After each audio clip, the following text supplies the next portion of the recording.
둘째 주 큐티 가이드입니다. 이번 주 우리가 묵상할 말씀 본문은 마가복음 8장 27절에서 10장 12절까지의 말씀입니다. 하나님이 우리에게 주시는 말씀을 깊이 묵상하며 말씀의 은혜를 누리는 한 주가 되길 소망합니다. 이번 주 본문 내용은 예루살렘으로의 여행으로 예수님의 죽음과 부활에 대한 세 번의 예언 뒤에 제자도의 대가에 대한 교훈을 담고 있습니다. 이것을 총 5가지 주제로 함께 살펴보겠습니다. 첫 번째는 그리스도에 대한 베드로의 고백입니다. 예수님은 제자들과 함께 빌립보, 가이사랴 여러 마을로 가시면서 그들에게 질문을 하나 하십니다. 그 질문은 바로 사람들이 나를 누구라 하느냐? 예수님은 제자들이 자신의 가르침의 중요성을 이해하지 못한다는 점에서 제자들을 시험하셨습니다. 그래서 제자들은 28절에 나와 있는 것처럼 사람들이 예수님을 누구라 하는지 말씀드렸습니다.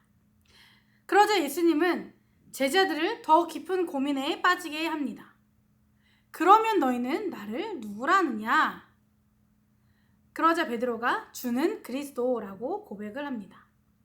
이 그리스도라는 단어에는 선지자, 제사장, 왕과 같은 신성한 직분을 위해 하나님께서 선택하시고 성령의 능력을 부여하신 기름 부은 받은 자라는 뜻이 담겨 있습니다. 다시 말하면 그리스도를 포함한 이 3가지 직분은 모두 예수 그리스도 안에서 연합되어 있다는 것입니다. 베드로는 이 복음서에서 이 직분을 예수님께 적용하여 고백한 첫 번째 인물입니다. 예수님은 이 고백을 기점으로 제자들에게 처음으로 자신이 이 땅에 오신 목적, 반드시 이루어야 할 사명에 대해 말씀하십니다. 그러나 제자들은 예수님의 가장 중요한 이 사명을 이해하지 못했습니다. 그 예로 베드로는 하나님이 주신 지혜로 예수님이 누구신지 정확하게 고백했습니다.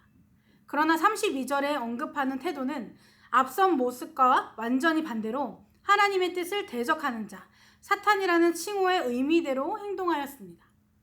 그래서 예수님은 어리석은 생각을 하는 베드로를 꾸짖으시며 제자들과 무리를 불러 제자의 삶에 대해 말씀하십니다. 그리고 제자의 삶은 34절에 언급하는 것처럼 자신을 내려놓고 박해 속에서도 주님을 따르는 삶입니다. 우리 모두가 삶과 행동으로 답해야 하고 또 답해야 하는 결정적인 질문은 너는 예수님을 누구라 하느냐입니다. 말씀을 묵상하시면서 내가 고백하는 예수님은 어떤 분이신지, 내가 경험한 예수님은 어떤 분이신지 묵상해 보시기 바랍니다. 다른 사람의 소견을 따라 예수님을 고백하고 있진 않은지, 내가 믿고 따르는 예수님을 진심을 담아 고백할 수 있는지 묵상해 보시기 바랍니다. 두 번째는 영광스러운 모습으로 변형되신 예수님입니다. 9장 2절에 보면 예수님께서 야고보, 베드로, 요한을 데리시고 높은 산에 올라가셨다고 말씀하고 있습니다. 여기서 등장하는 높은 산은 성경에서 신성한 계시의 장소로 중요한 의미를 가지고 있습니다. 모세가 하나님을 처음 만난 곳, 그리고 십계명을 받은 것도 모두 산에서 이루어졌습니다. 본문에 등장하는 이 높은 산도 이와 같습니다. 이곳에서 예수님은 놀라운 모습으로 변형되었습니다. 그 내용이 3절에서 4절에 등장하는데 이 변화산 사건은 하나님의 아들이며 또 심판자이신 예수님의 광채 가득한 신적인 영광을 미리 엿보게 해주는 사건입니다. 이것을 지켜본 베드로는 메시아의 위대함을 깨닫기보다 예수님을 단지 모세나 엘리야와 비슷한 사람으로 간주하여 그들을 위해 초막을 지으려고 했습니다.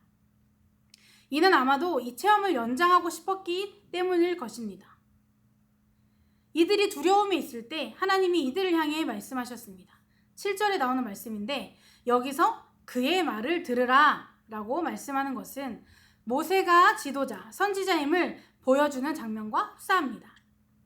하나님이 보내신 메시아의 말을 듣지 않는 자는 그를 보내신 하나님을 거부하는 것이나 마찬가지입니다. 그래서 우리는 하나님의 아들로 이 땅에 오신 예수님의 말씀을 들어야 합니다. 하늘 영광을 버리고 우리를 구원하기 위해 오신 구원자, 하나님의 말씀을 가르치기 위해 오신 선지자입니다. 말씀을 묵상하시면서 우리에게 구원자로 오신, 선지자로 오신 예수님의 말씀을 듣는 우리의 태도는 어떤지 묵상해 보시기 바랍니다. 이곳에 함께 있었던 제자들은 그 위대하심을 알지 못했습니다. 예수님의 놀라운 영광을 이해하지 못했고 그저 눈앞의 현실에 주목하였습니다. 우리도 이와 같은 태도로 말씀을 듣고 있진 않은지 돌아보시기 바랍니다. 예수님은 하나님의 말씀 그 자체입니다. 육신으로 이곳에 오신 하나님의 말씀입니다. 세 번째 주제는 예수님께 고침받은 소년입니다. 예수님이 말 못하고 못 듣는 소년을 고치신 것은 12 제자가 아직도 얼마나 깨닫지 못하는지를 냉정하게 상기시켜 줍니다. 이 내용의 중심부는 그 아버지가 예수님께 한 말로 시작됩니다. 18절에 내가 선생님의 제자들에게 내쫓아 달라 하였으나 그들이 능히 하지 못하더이다. 아버지는 불치병에 걸린 아들을 예수님께 데리고 왔고 예수님은 이 소년을 고치셨습니다. 회복된 소년을 본 제자들은 자신들이 귀신을 쫓아내지 못한 것에 대한 질문을 합니다. 그리고 예수님의 대답은 29절에 나와 있습니다. 예수님은 이 상황 속에서 불신의 분위기에 마음이 슬퍼지셨습니다. 19절에 믿음이 없는 세대여 내가 얼마나 너희와 함께 있으며 얼마나 너희에게 참으리요. 그리고 23절에 소년의 아버지를 시험하는 듯한 말씀을 하십니다. 할 수 있거든이 무슨 말이냐? 믿는 자에게는 능히 하지 못할 일이 없느니라 라고 말씀하시며 아버지의 소원을 들어주시면서도 믿음 없는 세대를 안타까워하셨습니다. 이것은 예수님과 신뢰 관계로 연결됩니다. 이미 예수님은 많은 기적으로 사람들을 고치셨고 이 능력을 제자들에게도 주셨습니다. 그래서 예수님을 의지하여 신뢰함으로 할 수 있었던 일이었습니다. 그러나 그들은 하지 못했습니다. 소년의 아버지도 마찬가지입니다. 그래서 우리는 소년의 아버지처럼 예수님께 매달려야 합니다. 내가 믿나이다. 나의 믿음 없는 것을 도와주소서. 말씀을 묵상하시면서 하나님 앞에 내려놓아야 할 나의 연약한 것이 무엇인지 묵상해 보시기 바랍니다. 부족한 믿음으로 하나님을 신뢰하지 못해서 다른 것을 더 의지하고 있지 않은지 묵상해 보시기 바랍니다. 우리의 믿음은 하나님께 있습니다. 우리에게 믿음을 주신 분이 바로 하나님이십니다. 비록 연약하지만 그 연약한 믿음으로 예수님의 옷자락을 붙들면 놀라운 기적을 보게 될 줄 믿습니다. 네 번째 주제는 12 제자를 가르치신 예수님입니다. 이 본문은 언뜻 보기에는 통일된 주제가 없이 서로 관련 없는 말들이 뒤섞여 있는 것처럼 보입니다. 그러나 자세히 살펴보면 예수님께서 예루살렘으로 가는 길에 제자들과 함께 말씀과 행동으로 보여주신 겸손과 고난이라는 근본적인 주제를 발견할 수 있습니다. 예수님은 제자들에게 자신에게 임박한 죽음과 부활을 두 번째로 상기시키셨습니다.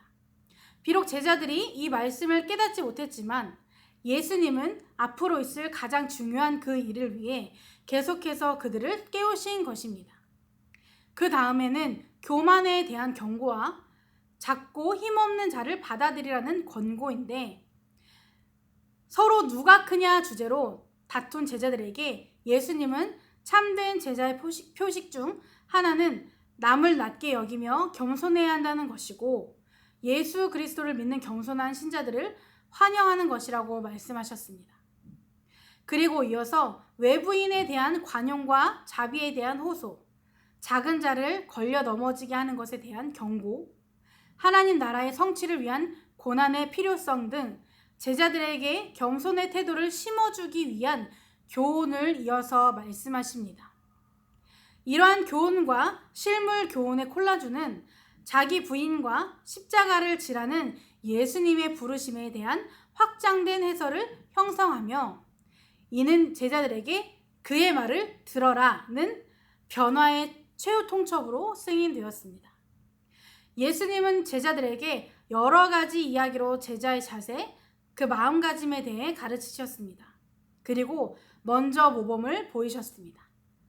예수님은 자신의 모든 영광을 다 내려놓고 십자가를 지셨습니다. 겸손함으로 주어진 고난을 묵묵히 감당하셨습니다. 그리고 우리에게 그 길을 따르라고 말씀하십니다. 말씀을 묵상하시면서 우리가 갖춰야 할 제자의 자세는 무엇인지 묵상해 보시기 바랍니다. 신앙의 연차가 쌓일수록 같이 늘어나는 경험을 의지하는 것이 아닌 마치 처음 생활하는 것처럼 모든 것의 근원이신 하나님만 의지하며 나보다 남을 낮게 여기는 겸손한 자세가 그리스도의 제자다운 자세입니다. 마지막으로 이혼과 결혼에 대한 문제를 다룬 본문입니다. 10장 1절에 보면 예수님은 이제 갈릴리를 떠나 예루살렘으로 마지막 여행을 떠나십니다. 그러면서 자신의 사역이 시작된 여리고 북쪽 지역으로 돌아가시면서 가르치는 사역에 계속해서 집중하시는 것을 볼 수 있습니다. 2절에 등장하는 바리새인들은 또다시 예수님을 시험하기 위해 이혼의 정당성에 대한 질문을 합니다. 이것을 질문한 이유는 예수님을 모세 율법의 대적자로 드러내기 위함이었습니다. 예수님 시대에도 오늘날과 마찬가지로 결혼과 이혼은 큰 관심과 논란의 대상이었습니다. 고대 유대교에서 결혼은 남편과 아내의 상호 이익을 위한 평등한 결합이 아니라 가족의 설립과 지속을 주요 목적으로 하고 자녀를 낳지 않는 것을 가장 큰 적으로 여기는 제도로 여겨졌습니다. 마가가 결혼에 대한 예수님의 가르침을 이 절의 첫머리에 배치한 것은 하나님 나라에서 부부 결합이 얼마나 중요한지를 보여줍니다. 유대교에서 율법을 준수하는 유대인 남성의 가장 중요한 책임은 토라에 대한 지식과 숙달이었으며 그 토대 위에서 결혼을 비롯한 삶의 필수적인 질서를 정해야 했습니다. 그러나 예수님은 결혼은 남성이 지배하는 제도가 아니라 하나님의 새로운 창조물이며 남편과 아내 모두 평생 순종하며 제자도를 실천해야 할 동등한 책임이 있다고 가르치셨습니다. 그러면서 이혼에 대한 모세의 규정은 하나님의 원래 계획의 일부가 아니라 5절에 등장하는 너희 마음의 완악함으로 말미암아 세워진 것이라고 말씀하십니다. 하나님은 남자와 여자를 창조하시고 둘이 한 몸이 되게 하셨습니다. 이것은 서로가 서로에게 꼭 필요한 존재라는 것입니다. 그래서 하나님이 세우신 가정을 지키는 일은 각자 혼자 하는 것이 아니고 부부가 같이 해야 하는 것입니다. 말씀을 묵상하시면서 하나님이 세우신 우리 가정을 더욱더 단단한 믿음의 가정으로 세우기 위해 해야 할 것이 무엇인지 묵상해 보시기 바랍니다. 외적인 여러 일들도 있을 것이고 내면의 일도 있을 것입니다. 하나님의 창조 섭리 가운데 귀하게 세워진 믿음의 가정이 그 목적대로 하나님께 기쁨이 되는 가정이 되길 소망합니다. 이번 한 주도 주시는 말씀을 의지하여 믿음으로 담대하게 나가는 한 주가 되길 주님의 이름으로 축복합니다.